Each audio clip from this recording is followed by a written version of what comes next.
Mesdames et messieurs, messieurs les présidents et mesdames les présidentes d'associations que j'ai vues dans les assemblées, chère Rose, c'est avec un très grand bonheur que je vous reçois ce soir dans cette belle maison qui est l'Hôtel de Ville de Nancy. Et je suis triplement heureuse. Triplement heureuse parce que nous consacrons ce soir la Lorraine, à laquelle nous sommes tous attachés. Nous consacrons également une femme de cœur, une femme de talent, et nous consacrons la solidarité internationale, la solidarité envers les plus démunis. Si nous sommes rassemblés aujourd'hui, c'est parce que le LCL et l'Est républicain ont eu la bonne idée de consacrer cette année la créativité et le dynamisme de Rose en lui remettant le 24 novembre dernier le trophée des femmes qui font bouger la Lorraine. Il est particulièrement important, et qui plus est dans une période aussi difficile que celle que nous connaissons, dans une région qui a, il faut le dire, tellement souffert des crises économiques successives, il est très important de mettre en valeur les réussites. Nancy et la Lorraine comptent, il est vrai, de nombreux atouts et bien des talents. Ces talents sont conjugués avec un savoir-faire qui, sur la terre de Lorraine, a toujours réussi à s'exprimer avec tout l'éclat que nous lui connaissons. Mais également, aujourd'hui, nous savons que ces savoir-faire sont unis avec une grande université lorraine qui s'est rassemblée pour faire émerger, avec les grandes écoles, pour faire émerger tous les talents qui nous permettront de devenir à nouveau la région Lorraine, qui a été une région où l'on pouvait vivre de son travail et de sa créativité. Bref, Rose, vous êtes un exemple du talent, de ce qui a fait, qui fait et qui fera la Lorraine. Mais ce trophée, c'est aussi celui des femmes, puisqu'il a pour objectif de promouvoir les femmes qui, par leur dynamisme et leurs compétences, contribuent au développement et au rayonnement de leur région. Souvent, ces femmes sont issues du monde de l'entreprise, du monde de l'industrie, mais souvent aussi, ce sont de grandes sportives de haut niveau, ce sont des chercheurs et ce sont des dirigeants associatifs, des dirigeantes associatives s'il faut féminiser les noms. Vous comprendrez aussi qu'en tant que femme, cette initiative qui nous rassemble me touche particulièrement. Et me touche d'autant plus que dans le cadre de ma délégation, j'ai en charge, entre autres, la question des femmes et de l'égalité entre hommes et femmes. Cette question est toujours d'actualité, et peut-être plus encore en temps de crise, sur tous les territoires, y compris en France. Les femmes sont souvent encore traitées avec condescendance. On s'étonne de leur capacité. Et pourquoi donc? Voire avec mépris. Et je passerai les clichés qui blessent, même si on sourit, on est blessé quelque part, c'est évident. Faut-il encore prouver au XXIe siècle qu'une femme est capable de travailler? Peut-être pas de la même façon, mais avec autant de talent qu'un homme. Et oui, il faut encore souvent le prouver, ce qui exige des femmes encore plus de persévérance pour pouvoir accéder aux postes à responsabilité. Je ne parle même pas des femmes qui sont victimes de violences, et lorsque je parle de violence, évidemment, je n'entends pas uniquement des violences physiques, et pourtant elles existent, et elles existent dans tous les milieux et dans toutes les situations. Les femmes sont encore très souvent traitées en victimes. Nous sommes là pour démontrer le contraire. Nous essayons de démontrer le contraire.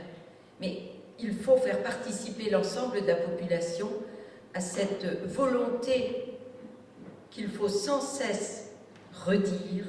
Oui, les femmes peuvent le faire. Alors, je félicite une fois encore le LCL, je félicite l'Est républicain de mettre en lumière des femmes qui réussissent, quel que soit le domaine dans lequel elles évoluent. Au sein de la ville de Nancy, on essaie également de montrer l'exemple. Longtemps, les femmes ont été les premières victimes des discriminations à l'emploi. Et nous, très tôt, à la ville de Nancy, nous avons décidé de lutter contre cet état de fait. Je suis également en charge de la lutte contre les discriminations. C'est aussi, pour nous, important que l'administration donne l'exemple et traite à égalité les hommes et les femmes. C'est pour ça qu'aujourd'hui, je suis fière de dire que 52% des agents de la ville de Nancy sont des femmes et que, surtout, ce qui est important, 40% de l'équipe de direction est féminine. C'est pas encore 50%, mais on y travaille, croyez-moi. Faites-moi confiance. Par ailleurs, et puisque les dates sont proches, je vous donne déjà quelques rendez-vous, si vous voulez bien, sur cette thématique des femmes, et je vous demande de noter dès à présent 2 dates majeures dans notre calendrier d'action. Le 8 mars, la Journée internationale des droits des femmes, et là c'est un peu plus lointain, le 25 novembre, la Journée internationale contre les violences faites aux femmes. Soyons ici nombreux et nombreuses pour que ces dates aient encore du sens. Malheureusement, elles doivent en avoir. Je dis bien malheureusement.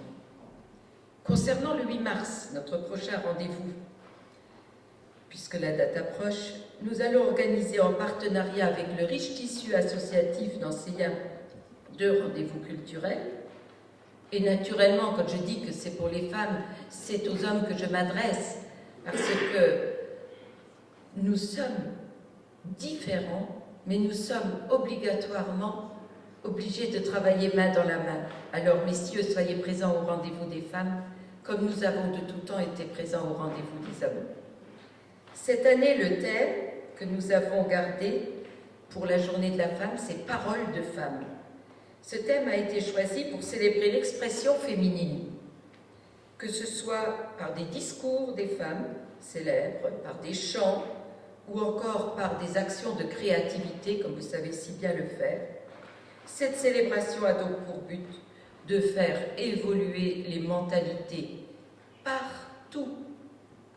Il ne faut pas dire que c'est une affaire de quartier et il ne faut pas dire que c'est une affaire de personnes, c'est général. C'est encore dans nos mentalités. Et je dirais que souvent, avec complaisance, nous les femmes, nous sommes encore capables de l'écouter, de l'entendre, sans trop nous révolter. Et nous avons tort. Nous devons nous révolter avec douceur, mais nous devons nous révolter. Je vous souhaite donc vraiment que le 8 mars, à partir de 20h, dans les grands salons de l'Hôtel de Ville, nous soyons nombreux à nous retrouver, et ainsi que le dimanche qui suit le 8 mars, à Salle Didion, maison de quartier Saint-Nicolas, pour l'après-midi. Tout le monde est invité. Mais après avoir parlé de la Lorraine, après avoir parlé des femmes, permettez-moi aussi de parler de la solidarité internationale, car c'est elle aussi que nous célébrons ce soir. Puisque Rose a décidé, femme de cœur, de remettre le prix de 10 000 € octroyé par le LCL à une association qu'elle connaît bien puisqu'elle l'a créée en 2010, l'association Lorraine pour Yann Guélé. Cette jeune association a pour but de venir en aide au village de Yann Guélé, qui se situe au Sénégal, à 150 km de Dakar, au pays Sérir. Une région qui a notamment vu naître un homme qui nous est cher, un grand poète, un écrivain, ministre français, puis le premier président du Sénégal, membre de l'Académie française. Évidemment, je veux parler de Léopold Sédar Senghor. Rose n'est donc pas seulement un entrepreneur, c'est aussi, je le disais tout à l'heure, une femme de cœur, une femme de solidarité. Et la solidarité à Nancy aussi, ce n'est pas à 20 mots. La ville mène une démarche volontariste qui, souvent, hélas, doit agir en cas de grosse catastrophe, comme la toute dernière sur Haïti. J'ai peur en début d'année parce que jusqu'à ce jour, c'était souvent au début d'année qu'avaient lieu les plus grandes catastrophes. J'ai peur de notre prochaine grande catastrophe, même si nous n'avons pourtant pas besoin de grandes catastrophes naturelles pour nous rappeler tous les soirs, et les médias nous en font l'écho, que la solidarité est absolument nécessaire partout où souffrent plus encore les plus faibles, les enfants, les femmes, les personnes fragilisées, mais où tout simplement les hommes ont besoin de notre aide. Car la solidarité, si à Nancy, avec centaines d'associations, nous la faisons vivre dans nos murs, elle ne serait rien si nous n'étions pas capables de la faire vivre hors les murs.